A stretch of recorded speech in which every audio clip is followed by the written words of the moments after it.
Hello, my dear friends. Welcome to Never Give Up.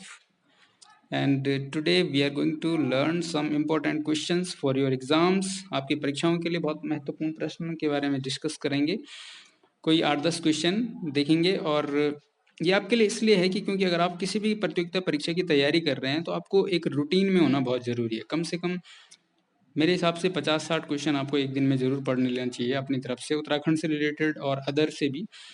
लेकिन मैं आपको 10 क्वेश्चन डेली देने की कोशिश करूंगा, 10 से 20 क्वेश्चन, ताकि आपका जो तैयारी का रूटीन है वो लगातार बना रहे. एक चीज़ मैं आपको और बता देता हूँ कि जब हम वीडियो देख के किसी क्वेश्चन को सीखते हैं तो वो हमारे माइंड में ज़्यादा समय तक जो है स्थिर रहता है या बना रहता है, क्योंकि हमारा जो इंद्रियां हैं उसमें लिसनिंग भी हो रही है, आप सुन भी रहे हैं, देख भी रहे हैं, दोनों चीज़ का यूज़ हो रहा है. अगर आप बुक से पढ़ रहे हैं, मैं ये नहीं कहूँगा कि आप बुक मत पढ़िए, आप बुक भी पढ़िए, लेकिन अगर आप दोनों चीज़ों का यूज़ कर रहे हैं तो आपकी तैयारी ज़्यादा बेटर होती है. ठीक है. अब ये जो वीडियो है इसमें आपको फ्री ऑफ कॉस्ट नोट्स मिल रहे हैं. आपको किसी कोचिंग इंस्टीट्यूट में जाने की ज़रूरत नहीं है, या आजकल जो बहुत सारे लोग पैसे ले रहे हैं ऑनलाइन में, इस तरह से करने की ज़रूरत नहीं. ये आपको फ्री ऑफ कॉस्ट है. आप बने रहिए हमारे साथ. पुलिस की लिखित परीक्षा जो भी होगी उससे रिलेटेड ये क्वेश्चन होंगे. समूह का प्रवक्ता की स्क्रीनिंग परीक्षा, पटवारी, ग्राम विकास अधिकारी, ग्राम पंचायत विकास अधिकारी, पुलिस सब इंस्पेक्टर, जहाँ भी आप अप्लाई कर रहे हैं, चाहे वो यूकेएसएससी करा रहा है चाहे यूकेपीएससी करा रहा है, आपके लिए ये वीडियो निश्चित रूप से आने वाली परीक्षाओं में हेल्पफुल रहेगी. ठीक है. तो आज की वीडियो शुरू करते हैं जल्दी से. कुछ क्वेश्चन मैंने आपके लिए करे हुए हैं, आप इनको देखिए. उत्तराखंड राज्य से थोड़ा सा हम आज देखते हैं, उत्तराखंड स्टेट को समझने की कोशिश करते हैं थोड़ा सा. उत्तराखंड राज्य स्थापना कब हुई थी? 9 नवंबर सन 2000. सबको पता है. देश का कौन सा राज्य था? 27वां राज्य बना था. उससे पहले 26 राज्य थे. ठीक है. आपको मुझे ये बताना है कि 26वां राज्य कौन बना और 28वां राज्य कौन बना. ठीक है, ये आपके लिए क्वेश्चन है. उसके बाद है उत्तराखंड पर्वतीय राज्यों में, भारत के जो पर्वतीय राज्य हैं या हिमालयी राज्य हैं उनमें कौन सा स्थान है? पर्वतीय राज्यों में 11वां राज्य है. ठीक है. और सबसे नवीनतम है, सबसे नया है. उसके बाद उत्तराखंड से जो क्वेश्चन है, नॉर्मली कई बार स्थापना पूछ लेता है. ठीक है, ये भी पूछ लेता है कि कौन सा राज्य है. भले ही नॉर्मल क्वेश्चन है, लेकिन जब हम इसको हल्के में लेते हैं तो ये परीक्षा में गलत हो जाता है. इसलिए आपको छोटी छोटी चीज़ों को भी ध्यान रखना है. तो इसमें छोटी छोटी चीज़ें बता रहा हूँ मैं. कभी कभी आपको थोड़ा कॉम्प्लेक्स चीज़ें बताई जाएंगी जो आपको थोड़ा कठिन लगेगी, कभी कभी आपको बहुत आसान बताऊंगा. तो उत्तराखंड की राजधानी कहाँ पे है?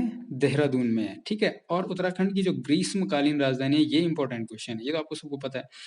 ये गैरसैंण बनाई गई है और ये कब से जो है बनाई गई है? 20 जून 2020 से इसका शासनादेश हो चुका है कि उत्तराखंड की ग्रीष्मकालीन राजधानी कहाँ होगी अब?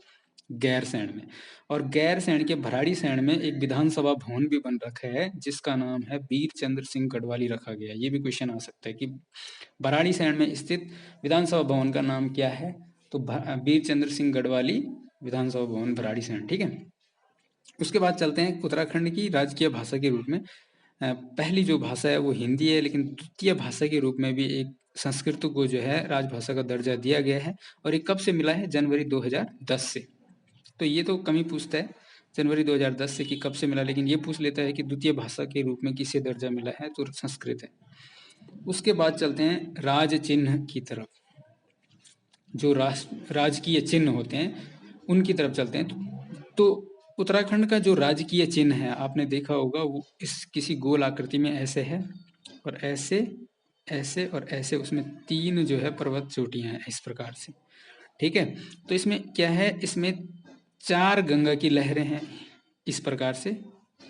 ये 4 है. ठीक है. ये कई बार पेपर में अभी तक वैसे मैंने देखा नहीं कहीं, लेकिन आ सकता है कि कितनी गंगा की लहरें हैं. तो 4 गंगा की लहरें हैं और 3 पर्वत श्रेणियां. जो बीच वाली है इसमें क्या है? अशोक की लाट है बीच वाले में. तो यही मैंने लिख रखा था. इस प्रकार से आपको उत्तराखंड का एक जो राज चिन्ह है वो दिखाई देता है.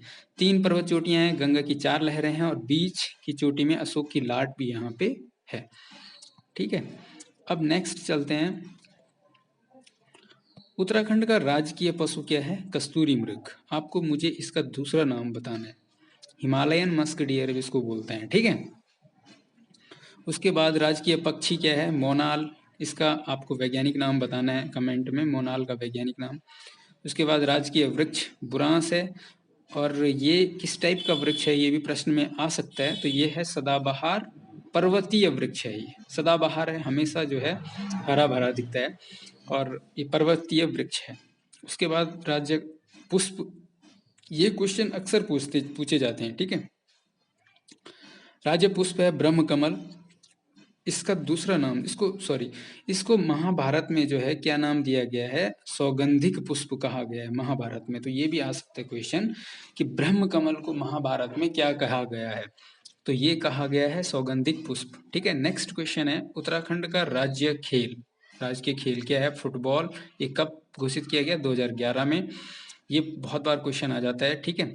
वाद्य यंत्र, उत्तराखंड का राजकीय वाद्य यंत्र किसे घोषित किया गया है, ढोल को, और ये कब हुआ, 2015 में। ये इंपॉर्टेंट है, ढोल वाला हो गया, खेल वाला हो गया, क्योंकि नए है ना। उसके बाद है उत्तराखंड की राजकीय तितली किसे घोषित किया गया है, तो कॉमन पीकॉक को घोषित किया गया है 2016 में।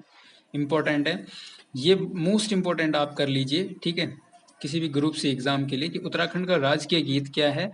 तो ये है उत्तराखंड देवभूमि मातृभूमि सत सत वंदन। ये 2016 में जो है राजकीय गीत बनाया गया है, और इसके लेखक हैं हेमंत बिष्ट द्वारा इसको लिखा गया है। उसके बाद एक और इम्पोर्टेंट क्वेश्चन है आपके लिए, जो निश्चित रूप से आपको आगामी परीक्षाओं में देखने के लिए मिलेगा, कि उत्तराखंड में राष्ट्रपति शासन अनुच्छेद, भारतीय संविधान के 356 अनुच्छेद 356 के तहत राष्ट्रपति शासन कब लागू हुआ और कितने दिन के लिए लागू हुआ। तो ये हुआ था 46 दिन के लिए। ये भी इंपॉर्टेंट है कि 46 दिन के लिए हुआ। और ये भी आ सकता है कि कब से कब तक रहा, तो ये रहा 27 मार्च 2016 से 12 मई 2016 तक, 46 दिन तक जो है रहा। उसके बाद यहाँ पे एक नॉर्मल क्वेश्चन है आपके लिए, कि राज्यपाल की नियुक्ति किसके द्वारा की जाती है, तो ये की जाती है राष्ट्रपति के द्वारा, संविधान के अनुच्छेद 153 के तहत। देखो, कोई भी सरकारी पद पे किसी की भी नियुक्ति होती है, वो किसी निश्चित व्यवस्था के तहत होता है। तो संविधान में एक प्रावधान है कि अनुच्छेद 153 के तहत राज्यपाल की नियुक्ति जो है राष्ट्रपति करेंगे, ठीक है। तो आई होप आपको वीडियो पसंद आया होगा। अगर वीडियो अच्छा लगा है तो उसको लाइक कीजिए, अपने दोस्तों के साथ शेयर जरूर कीजिए। इस प्रकार से मैं कोशिश करूंगा आपको हर दूसरे तीसरे दिन 20 से 25 क्वेश्चन डेली तैयारी करने की, ठीक है। इसके अलावा आपको हिंदी के क्वेश्चन भी यहाँ पे देखने के लिए मिलेंगे, रीजनिंग के भी कुछ क्वेश्चन देखने के लिए मिलेंगे, और जीके के और करंट अफेयर के भी, ठीक है। तो अगर आपको वीडियो अच्छी लगी है तो लाइक जरूर कर दीजिए, चैनल पे नए हैं तो सब्सक्राइब करना ना भूलें। Thank you for watching.